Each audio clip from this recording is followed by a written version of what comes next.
गडपती अर्थात गडकोटांचे अधिपती, राज्यातील गडकोटांवर ज्याचे राज्य आहे असा राजा.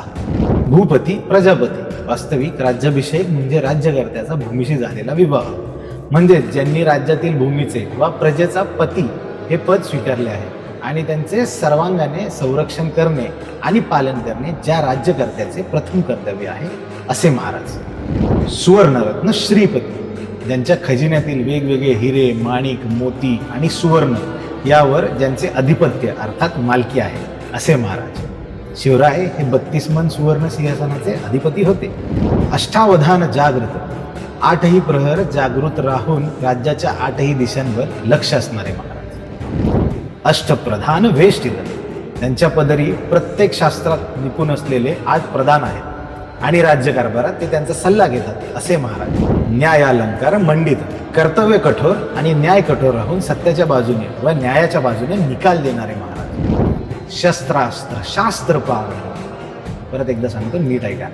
शस्त्रास्त्र शास्त्र पारंगत, सर्व प्रकारच्या शस्त्रविधी व शास्त्रात पारंगत अर्थात निपुण असलेले महाराज. राजनीती धुरंधर, आदर्श राज्यकर्त्याप्रमाणे राजकारणाच्या डावपेचांमध्ये तरबेज असलेले महाराज. गनिमी गावा वापरून शत्रूला हरवण्यात महाराज तर पटाईत होते. प्रौढ प्रताप पुरंदर, मोठे शौर्य गाजवून ज्यांनी आपल्या पराक्रमाचा ठसा उमटवला आहे असे महाराज. महाराजांनी तर अनेक लढाया जिंकल्याच होत्या हे तुम्हाला माहितीच आहे.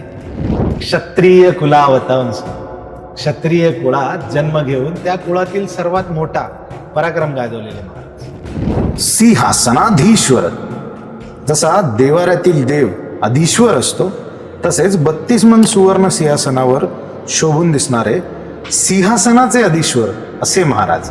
महाराजाधिराज, विद्यमान सर्व राजांमध्ये जो सर्वात मोठा आहे आणि साऱ्या राजांनी त्याच्या अधिपत्याखाली राहण्याचे स्वीकारले आहे असे महाराज.